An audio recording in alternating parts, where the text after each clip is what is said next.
Aku pikir peluang di UMKM Kota Padang itu sangat besar sekali untuk bisa dikembangkan ke depannya gitu, karena kita tahu juga kan karakteristik orang-orang Minang gitu ya, berdagang. Iya Dan juga kan. aku pikir juga dengan banyaknya program-program pemerintah terkait inkubasi bisnis, pelatihan dan sebagainya, menurut aku UMKM dengan pelaku usaha yang sebanyak ini, bahkan aku pikir itu udah ribuan pelaku UMKM ya di Kota Padang, itu bisa lebih maju lagi ke depannya gitu. Halo teman-teman semuanya, kembali lagi bersama saya Ilham Saputra di podcast Hipmipreneur 2025. Nah, buat teman-teman semuanya, kembali lagi nih kita di Podcast Planner episode 2. Nah, sebelum lebih lanjut nih, kita kedatangan tamu spesial kali ini. Mungkin teman-teman bertanya-tanya gitu kan sama tamu spesial kita kali ini. Mungkin bisa diperkenalkan diri dulu Kak kepada penonton kita. Siapa sih Kakak sebenarnya begitu Kak ya? Oke, halo semuanya. Kenalin, aku Esa Tuhakma. Kalian bisa panggil aku Esa. Aku mahasiswa manajemen angkatan 2021 ya. Dan aku juga merupakan alumni dari HIPMI PT UNAN nih. Yang sebelumnya aku juga sebagai sekretaris bidang 5 gitu ya. Iya Kak, betul, Oke. betul. Nah itu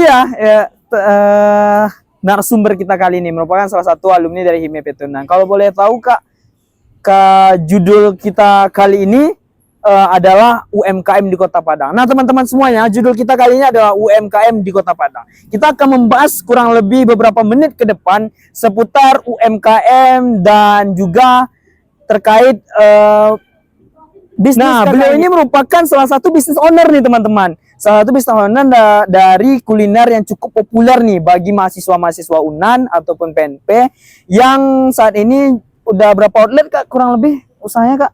5. Wah, kurang lebih sudah mencapai angka 5 outlet ya bisnis kakak ini. Pasti teman-teman nih penasaran nih gimana gitu kan mahasiswa tapi bisa punya bisnis sampai 5 outlet nih teman-teman. Mungkin untuk lebih lanjut kita akan bahas lebih dahulu ya Kak ya. Kita langsung aja mungkin Kak ya. Mungkin bisa dijelasin dulu nih kepada teman-teman Kak, kira-kira apa sih usaha kakak gitu, terus apa brandnya, mungkin kalau IG-nya ada disampaikan juga gitu biar bisa dibantu di follow gara teman-teman lainnya juga Kak. Oke, terkait bisnis ya, Iya, ini Kak. Jamur Mr. PJ dan aku juga salah satu ownernya juga. Sebenarnya ini bisnis yang aku kerjain juga bareng saudara aku yang lain gitu. Dan seperti udah di-mention juga sebelumnya, itu sekarang ada 5 cabang gitu yang tersebar juga di Kota Padang gitu. Nah, untuk bisnis ini sendiri itu produknya olahan jamur gitu ya. Dan teman-teman mahasiswa UNAN pasti pernah dan mungkin sering gitu ya lalu lalang di daerah Pasar Baru cobain jamur crispy-nya gitu. Itu sih sedikit ya tentang jamur Mr. PJ. Nah itu dia teman-teman, jamur Mr. PJ itu adalah brand dari jamur crispy punya kakak kita yaitu Kak Esa. Nah buat teman-teman nih selama ini yang sering beli gitu kan di sekitaran Pasar Baru UNAN, sering beli jamur crispy ya gitu sama teman-temannya gitu. Nah yang punyanya siapa? Nah ini narasumber kita kali ini adalah salah satu owner dari jamur Mr. PJ ya begitu Kak? Iya benar. Nah untuk sebelum lebih lanjut nih Kak, kira-kira Ilham mau tanya dulu nih Kak, pendapat Kakak nih, gimana tentang UMKM di Kota Padang khususnya Kak? Gimana gitu potensi atau pandangan pendapat Kakak lah begitu terkait UMKM di Kota Padang? Mungkin bisa dijelaskan dulu untuk teman-teman kita Kak. Oke, ini sudut pandang aku ya terkait UMKM di Kota Padang. Teman-teman juga pasti tahu gitu ya, di Kota Padang ini kan salah satu kota yang bisa dibilang tujuan kulineri juga gitu. Sepanjang perjalanan kalian di Kota Padang itu banyak banget, terutama di sektor food and beverage gitu ya, F&B. Dan aku pikir peluang di UMKM Kota Padang itu sangat besar sekali untuk bisa dikembangkan ke depannya gitu, karena kita tahu juga kan karakteristik orang-orang Minang gitu ya, berdagang. Iya Dan juga kan. aku pikir juga dengan banyaknya program-program pemerintah terkait inkubasi bisnis, pelatihan dan sebagainya, menurut aku UMKM dengan pelaku usaha yang sebanyak ini, bahkan aku pikir itu udah ribuan pelaku UMKM ya di Kota Padang, itu bisa lebih maju lagi ke depannya gitu dengan adanya pelatihan itu. Jadi peluang untuk gede ke depannya itu besar banget sih kalau menurut aku. Oke, itu ya teman-teman pendapat mengenai Kak Esa tadi tentang UMKM di Kota Padang. UMKM di Kota Padang ternyata dari sudut pandang Kak Esa tuh memiliki potensi yang cukup besar begitu Kak ya. Tapi mungkin belum sepenuhnya dioptimalkan. Oh, potensinya besar namun belum dioptimalkan Ya. sama masyarakat Kota Padang itu sendiri. Nah, itu Kak, mungkin kami mau tanya juga nih Kak. Kan tadi kan Kak mengatakan bahwasanya potensinya besar namun belum optimal. Nah, sepertinya Kakak sudah mencoba mengoptimalkannya ya dengan mendirikan jamur Mr. PJ tadi. Nah, kami mau tahu juga gitu Kak. Kenapa Kakak memilih untuk membuat produk ini gitu? Kenapa mendirikan Mr. Jamur PJ? Kenapa tidak yang lain gitu Kak? Mungkin bisa jelasin kepada penonton kita Kak. Oke, kenapa mulai bisnis jamur gitu? Iya, Kenapa begitu, nggak Kak. yang lain gitu? Iya. Mungkin ini berarti berangkat dari sejarah kenapa jamur Mr. PJ itu hadir gitu. Iya. Ini mungkin cerita lumayan panjang karena dari jamur Mr. PJ sendiri itu udah masuk tahun ke-6. Oh, tahun ke-6 ya Kak? Lumayan lama berarti Kak ya berdirinya. Jadi mungkin kalau diceritain bakal panjang, tapi singkatnya aja. Singkat saja. Iya, kenapa jamur? Karena dulu tahun 2017 abang sepupu aku kebetulan juga budidaya jamur di rumah. Oke. Kayak gitu. Karena apa ya? Pada saat tahun itu gitu ya. Dan orang-orang belum kenal jamur gitu. Orang pasti mikirnya jamur itu kayak racun ya. Jamur itu pokoknya belum terlalu dikenal banyak. Sejenis tumbuhan yang beracun ya berarti. Ya, jadi hasil panennya itu pasti kayak berlimpah kan. Jadi berlimpah tapi tidak termanfaatkan. Mungkin dari apa ya, awareness orang terhadap jamur itu belum tahu banget oh bisa dijadiin sayur dan sebagainya. Jadi tuh selalu terbuang sia-sia tuh jamurnya, hasil panennya kayak gitu teman-teman. Jadi karena itu kita kepikiran gitu. Abang-abang sepupu aku kayak gitu kepikiran gimana kalau bangun bisnis yang sekiranya itu kita bisa manfaatkan hasil panen yang tidak tersia-sia tadi kayak gitu. Nah, makanya ada jamur Mr. PJ yang fokusan produknya itu dari hasil panen jamur kayak gitu. Itu singkat ceritanya. Oke, nah teman-teman semuanya itu sudah dijelaskan tadi ya kenapa jamur yang dipilih oleh Kak Esa sebagai produk atau bisnisnya gitu ya teman-teman. Berarti Kak Esa tadi itu melihat adanya peluang yang belum dioptimalkan terutama dari background keluarga berarti kayak dengan tadi kata Kak Esa punya saudara atau sepupu Kak ya yang punya usaha jamur namun hasil panennya melimpah namun untuk di penjualannya itu kurang menggeliat atau kurang itu permintaannya Kak. Nah ternyata Kak Esa menciptakan sebuah inovasi untuk menghilirisasi dengan memberikan nilai tambah pada produk jamurnya menjadikan jamur crispy. Nah mungkin itu kan mungkin kami juga udah tahu tuh Kak terkait gimana sih Kakak sampai memilih jamur ternyata berlatar belakang dari peluang yang Kak rasa belum teroptimalkan ya terutama di background Kakak gitu. Mungkin kami mau tanya juga nih Kak, Ilham mau tanya apa sih Kak kendala gitu Kak dalam menjalankan usaha ini kurang lebih 6 tahun ini ke belakangan atau 2 tahun 3 tahun belakangan gitu. Mungkin bisa diceritakan kepada penonton Kak jeripayahnya sampai punya 5 outlet gitu mungkin Kak bisa disampaikan. Oke, kalau kendala yang pertama mungkin karena di tahun-tahun awal ya yang paling kayak susah gitu, dimana posisinya target pasar kita tuh belum terlihat jelas gitu kan. Dari segi peminat jamur itu kayak belum tahu manfaat jamur dan sebagainya. Jadi mungkin di awal-awal bakalan struggle banget untuk ngenalin produk kita ke orang karena itu salah satu produk yang unik juga kan. Mungkin jamur crispy udah pernah dijual orang lain, cuman belum banyak yang yang jual dan juga belum banyak yang konsumsi kayak gitu. Mungkin struggle gimana kita ngenalin produk yang bisa dibilang unik gitu ke pelanggan kita gitu. Dan selanjutnya mungkin struggle-nya adalah gimana kembangin bisnisnya. Nggak mungkin kan sampai sekarang udah ada beberapa outlet yang itu nggak mudah. Iya pastinya kayak nggak mudah ya, gitu. Yang pertama itu mungkin dari sistem di awal-awal itu sistemnya benar-benar kayak kacau kayak gitu. Misal nih apalagi yang pertama-pertama itu abang aku juga kan yang ngerintis bisnisnya gitu dan dimana cowok gitu kan abang aku yang nggak punya latar belakang yang bisa masak dan sebagainya. Gimana struggle-nya mereka kayak tiba-tiba berakhir di bisnis F&B yang mana perlu masak dan sebagainya gitu. Mungkin di awal-awal rasa jamurnya kayak nggak enak, ambur-aur rasanya gitu, tapi gimana caranya tester lagi, bikin testing lagi gitu, cobain lagi, dapat feedback gitu. Mungkin dari segi gimana cara menjaga kualitas dari produknya, gimana cara ngebangun sumber daya manusianya juga, karena kita punya karyawan juga kan, yang dimana itu gimana nge-trainingnya, gimana biar bisa selaras visi misi kita sama dia, sehingga kita punya beberapa outlet dengan beberapa karyawan juga gitu. Struggle-nya sedikit ya tentang gimana cara awam merintis sama mempertahankan dan mengembangkan bisnisnya gitu. Oke Kak, tadi Ilham sempat nangkap gitu Kak, kurang lebih ada yang pertama tuh masalah itu terkait pendirian berarti Kak ya, kurang lebih ketika saat itu kakak harus membranding kembali begitu ya, karena itu merupakan produk yang unik dan jarang gitu kan. Jadi Kak harus mati-matian untuk membrandingkan bahwa ternyata jamur tidak seperti stigma mereka begitu, yang makanan kurang enak, terus kurang beracun ya gitu kan. Pasti padahal jamur juga banyak gitu yang enggak beracun gitu Kak. Salah satu masalah ini terpantik gitu. Mungkin teman-teman semua di HIPMI PT UNAN saat Andalas Entrepreneur Academy pasti menciptakan sebuah inovasi yang sangat luar biasa.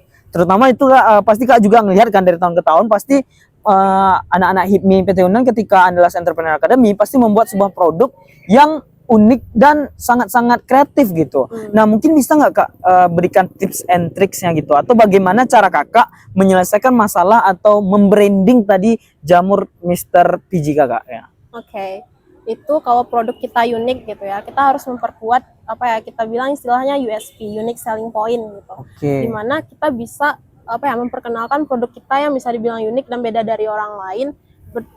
Pasti perlu nih customer kita diberi pengetahuan kayak gitu. Dan menurut aku salah satu caranya dengan cara edukasi mereka juga. Mungkin bisa lewat lisan atau mungkin lewat apa ya, tulisan yang di-share di sosial media. Itu kan sekarang nih, apalagi era sekarang gitu kan, mudah banget nge-share informasi, mungkin dibikin konten dan sebagainya. Gitu sih.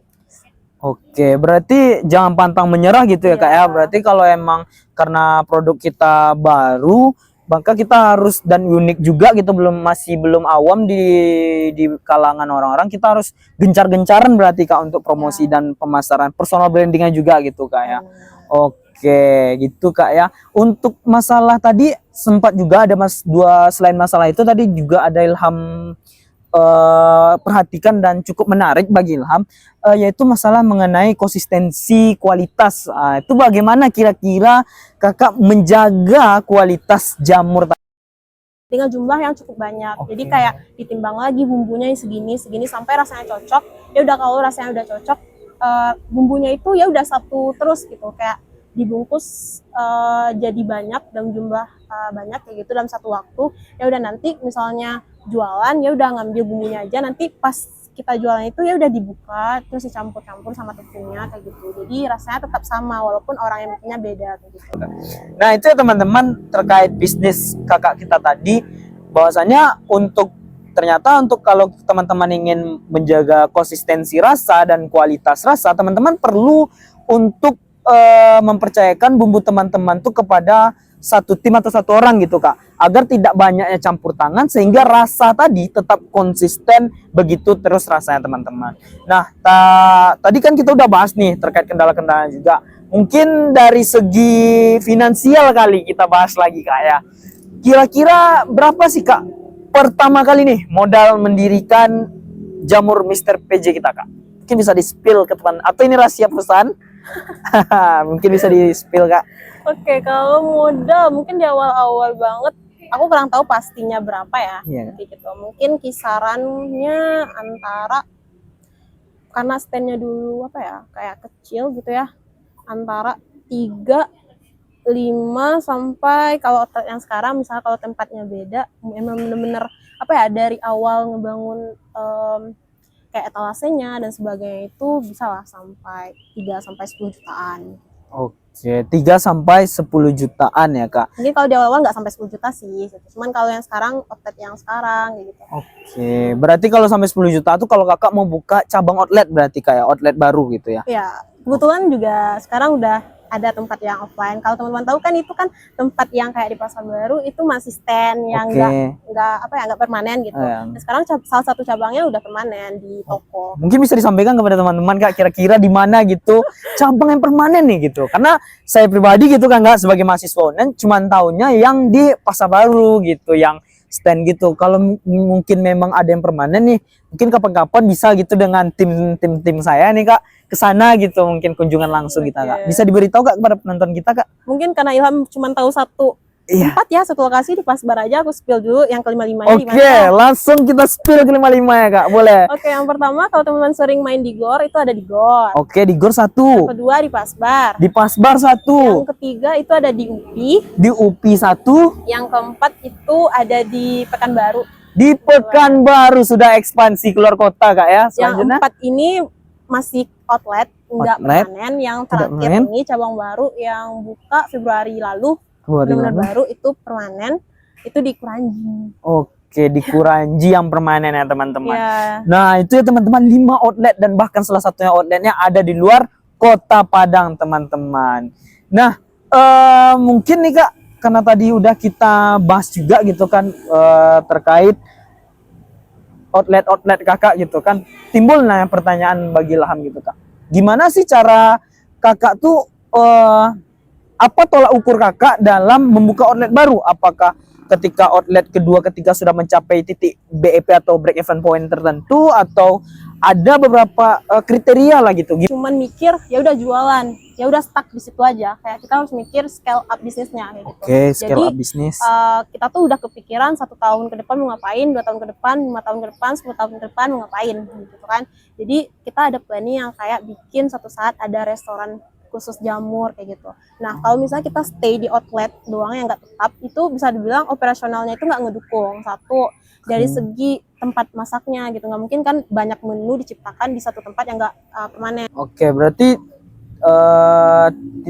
Kak tidak ada untuk menjadi misalnya harus sampai untung tertentu baru Kak buka, tapi memang dalam perencanaan udah Kak rencanakan di tahun berikutnya sudah harus buka, di tahun berikutnya sudah harus buka gitu, dengan mempertimbangkan keuangan ya, internal. Keuangan tentunya ya.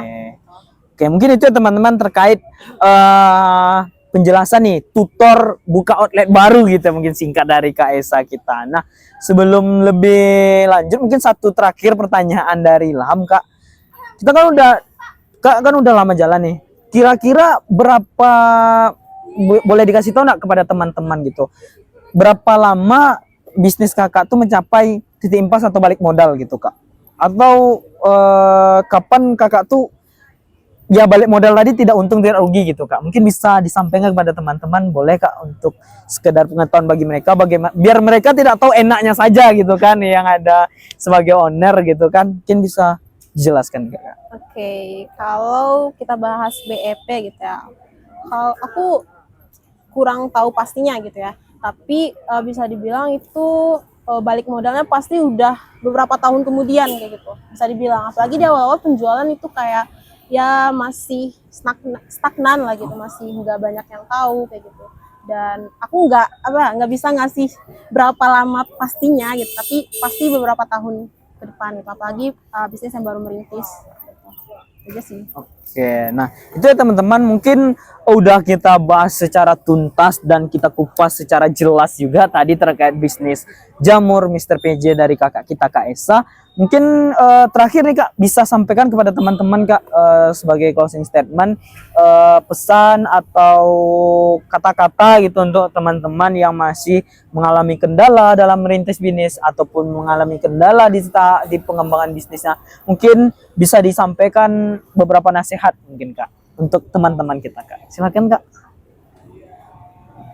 Oke, sebenarnya kalau untuk apa ya, nasihat gitu ya, mungkin belum bisa aku juga bukan ahlinya banget, bukan kayak pebisnis yang udah gede banget gitu ya. Mungkin sepengalaman aku aja gitu ya teman-teman gitu, gimana pengalaman aku mulai bisnisnya dengan kayak dengan banyak kendala yang terjadi kayak gitu. Nah mungkin dari aku buat teman-teman yang lagi mau dan akan atau sedang ngejalanin bisnis gitu ya, dan menurut aku itu kembali lagi mantepin lagi niatnya teman-teman gitu. Karena kalau niatnya udah mantep nih, bangun bisnisnya, mau bisnis kayak gini, kedepannya mau kayak gini gitu, pasti kita bakalan coba terus konsistensi, walaupun di tengah jalan kayak gitu, kita bakalan ngerasa stuck, demotivation, atau ngerasa kayak pengen nyerah gitu, kayak kok penjualannya nggak naik-naik sih gitu, kayak modalnya nggak balik-balik kayak gitu. Nah mungkin teman-teman apa ya, mungkin boleh sedih kayak gitu, 1 hari 2 hari it's okay gitu, tapi harus balik lagi gitu, nyari solusi, pelan-pelan cari solusi lagi, gimana ya caranya bangkit lagi gitu, gimana caranya kita nggak apa ya, pokoknya tuh cari solusi yang terbaik lagi gitu, jangan hanya stuck sedih ya udah kayak berakhir dengan nyerah kayak gitu, karena kita butuh nggak hanya sebentar, kita butuh waktu yang lama juga untuk bisa capai apa yang kita tujukan gitu, apa yang kita inginkan dan kita mimpikan gitu. Jadi buat teman-teman semangat terus untuk ngejalanin bisnisnya kayak gitu. Terus, Nah, ternyata Kak Esa ini cukup merendah tadi ya di awal ya. Kalau kakak bukan ahlinya, padahal udah punya 5 outlet ya teman-teman. Nah itu tadi nasihat dari Kak Esa atau sedikit penyampaian dari Kak Esa untuk teman-teman semua yang masih merintis. Jangan pernah patah semangat.